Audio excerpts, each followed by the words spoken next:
পিকের কথা ভুলে যান, আমার রাজ্য বাংলায় কি হবে সেটা জেনে নিন। 2019-এ তৃণমূল পেয়েছিল 22টা আর বিজেপি পেয়েছিল 18টা আসন। এবার 2024 সালে তৃণমূলের ট্যালি শুরু হবে 23 থেকে, বিজেপির ট্যালি শুরু হবে 17 নিচের দিকে। রেজাল্ট বেরোনোর আগে লোকসভা ভোটে বাংলার রেজাল্ট কি হবে তা নিয়ে ভবিষ্যৎবাণী করে দিলেন দেবাংশু ভট্টাচার্য। ভোট গ্রহণ পর্ব শেষ হওয়ার আগে থেকেই নানান ভবিষ্যৎবাণী একের পর এক আসছে। যদিও এবার বাংলায় নাকি বিজেপি চওড়া থাবা বসাতে মরিয়া চেষ্টা করছে, আর তা নিয়ে একেবারে নিশ্চিত কেন্দ্রের বিজেপি সরকার। তাই ভোট গ্রহণ পর্ব শেষ হওয়ার আগেই রাজ্যের আসন সংখ্যা বৃদ্ধি নিয়ে ইতিমধ্যে বড় ঘোষণা করে ফেলেছে বিজেপি। অন্যদিকে রাজ্যের শাসক দল তৃণমূলও 100% নিশ্চিত এবার রাজ্যে তাদের আসন সংখ্যা একটি হলেও বাড়তে চলেছে।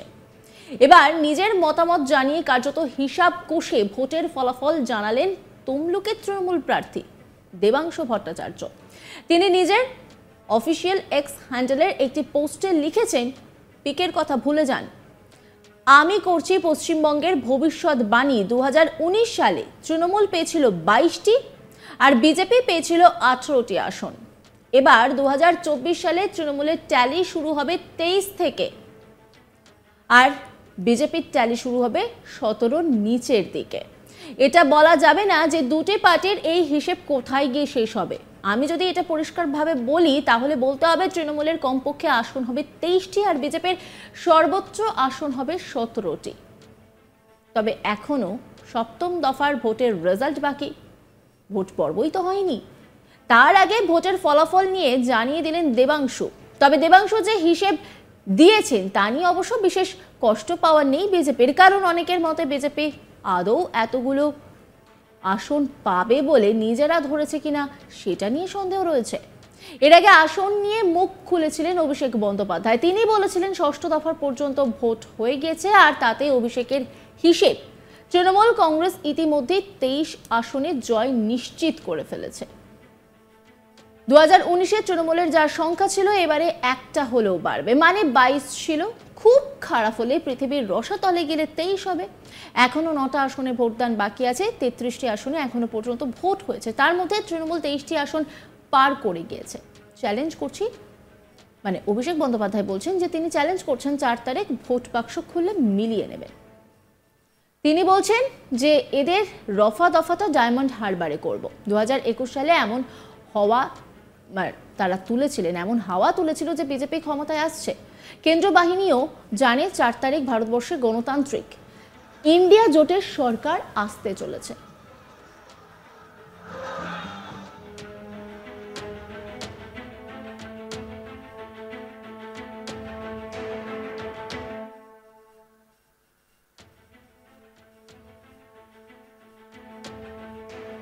অভিষেক বন্দ্যোপাধ্যায় তিনি কি বলছেন শোনাবো আপনাদের। এখানে সংবাদ মাধ্যমের বন্ধুরা আছে, আমাকে সবাই মেসেজ করে জিজ্ঞেস করছে কটা আসন পাবে, কটা সিট হবে। আমি বলেছিলাম ঠিক ভোটের সময় বলে দেবো, আজকে বলছি মিলিয়ে নেবেন। ক দফায় ভোট হয়েছে?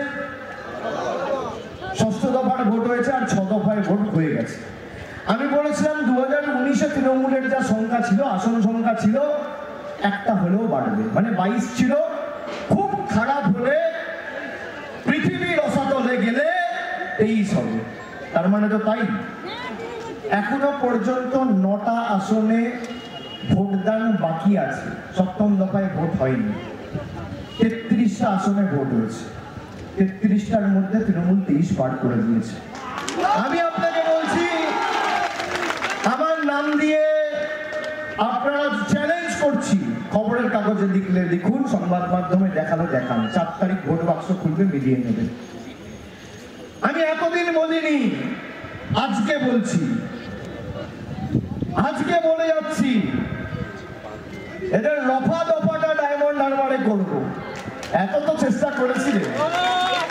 2021 সালে এমন হাওয়া তুলেছিল যে বিজেপি ক্ষমতায় আসছে। কি অত্যাচার! আর কেন্দ্রীয় বাহিনীকে এখন দোষারোপ করছে। কেন্দ্রীয় বাহিনীকে বলছে কেন্দ্রীয় বাহিনী কাজ করছে না। কেন? তার কারণ কেন্দ্রীয় বাহিনীও জানে 4 তারিখ ভারতবর্ষে গণতান্ত্রিক ইন্ডিয়া জোটের সরকার প্রতিষ্ঠিত হতে চলেছে। 25 তারিখ ভোটের দিন দেবাংশু আমাদের রাস্তাক বাংলার মুখোমুখি হয়েছিলেন। সেদিন তিনি কি বলেছিলেন শোনাবো আপনাদের। এখনো পর্যন্ত তুমি কতটা কি বুঝছো, এখনো কি কিরকম কি ভোট হচ্ছে, কতটা আশাবাদী? জিতে গেছি তো আমরা জিতে গেছি, আমরা জিতে গেছি। বিষয়টা হচ্ছে আমরা প্রথম থেকে বলে আসছিলাম যেটা, মানুষ যদি ভোট দিতে পারেন অধিকাংশ জায়গায় তাহলে আমরা জিতবো। এবং এখনো অবধি যা খবর, অধিকাংশ জায়গায় মানুষ ভোট দিতে পারছেন। 2-1টা পকেট বাদ দিয়ে, 2-1টা পকেট বলতে সোনাচূড়ার একটা পকেট, কয়েকটা জায়গায় ধরুন বয়ালের কয়েকটা বুথে একটু ডিস্টার্ব করার চেষ্টা করেছে, আপনার ভেকুটিয়ার কয়েকটা বুথে ডিস্টার্ব করার চেষ্টা করেছে, ময়নার বাগচা বলে একটা অঞ্চল আছে সেখানের কয়েকটা বুথে করার চেষ্টা করেছে। এগুলো বাদ দিয়ে এই পকেটগুলো কতটা এখন বিজেপি করার পরে, আমরা তো রিপোল চাইবো, ইলেকশন কমিশন আছে, রিপোল হয়ে গেলে তো গল্পই শেষ। আর ইসি যদি বিজেপির পক্ষ দিয়ে মনে করেন রিপোল দেবেন না, তারপরেও এখান থেকে ওরা যতটাই যাই করুক না কেন আলটিমেটলি রিকভার করতে পারবে না। অভিজিৎ গঙ্গোপাধ্যায় তিনি একটা অভিযোগ করেছে কিছুক্ষণ আগেই, যে হলদিয়াতে বিভিন্ন জায়গায় তাকে বিক্ষোভ দেখানো হয়েছে।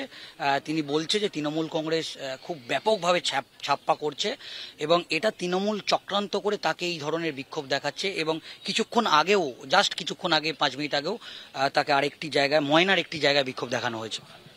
আমি তো ফুটেজ দেখিয়ে দিয়েছি, অভিজিৎ গাঙ্গুলিকেও বলুন ফুটেজ দেখাতে, বা মিডিয়া নিয়ে তো ঘুরছেন, তো বলুন কোন কোথায় ছাপ্পা, তৃণমূল কোথায় ছাপ্পা করিয়েছে বললে হবে? তৃণমূল কংগ্রেস ছাপ্পা করা রাজনীতিতে প্রথম কথা আমরা বিশ্বাস করি না। দ্বিতীয় কথা হচ্ছে এই মাটিটা তো শুভেন্দু অধিকারী ছাপ্পা করার মাটি। শুভেন্দু অধিকারী এতদিন তৃণমূলে থাকাকালীনও করিয়েছিলেন, তারপরে এমন করিয়ে চলে গিয়েছেন আমাদের উপরে দোষ চাপানোর জন্য। উনি বিজেপিতে গিয়েও করাচ্ছেন। নন্দীগ্রামটা পুরো ছাপ্পা করে যেতা, এই জেলারই একটা বিধানসভা ভগবানপুর পুরো ছাপ্পার বসে যেতা, খেজুরি ছাপ্পা করে যেতা। সেরকমই উনি এবারও ভেবেছিলেন তমলুক ছাপ্পা করে জিতবেন, কিন্তু সো স্যাড, হলো না। দেবাংশু, এই আসনটিতে এতদিন তৃণমূল কংগ্রেসেরই ছিল, তাই তোমার পক্ষে তুমি এখনো পর্যন্ত যা রেসপন্স পাচ্ছ কি বুঝছো? বুঝছি মানুষের রেসপন্স পজিটিভ, এবং সেটা ভোট বাক্স অব্দি যাবে, এটা আমরা বিশ্বাস করি। বাকিটা 4 তারিখ বোঝা যাবে, ওপরওয়ালার ওপর আমার আস্থা আছে। 4 তারিখ বাক্স খুলবে এবং বিচারপতি বিচার তোমার করবে যারা আজ জেগেছে এই জনতা। বিচারপতির বিচার হবে এবং সত্যের পক্ষে মানুষ মতদান করবেন বলে আমার বিশ্বাস। দেবাংশু, অভিষেক বন্দ্যোপাধ্যায় এবং বিশেষ করে মমতা বন্দ্যোপাধ্যায় একেবারে তোমাকে এই একটা কেন্দ্রে কিন্তু তোমাকে প্রার্থী করেছে, তোমার প্রতি একটা আস্থা রেখেছে। এবং অভিষেক বন্দ্যোপাধ্যায়ও দেখেছি তিনি বারবার সওয়াল করেছে তোমার পক্ষে। তুমি একেবারে রাজনীতিতে তুমি নবাগত নয়, কিন্তু অভিজিৎ গাঙ্গুলি রাজনীতিতে নবাগত। তার নজর রাখুন আজ তাক বাংলার ইউটিউব স্ট্রিমিংয়ে।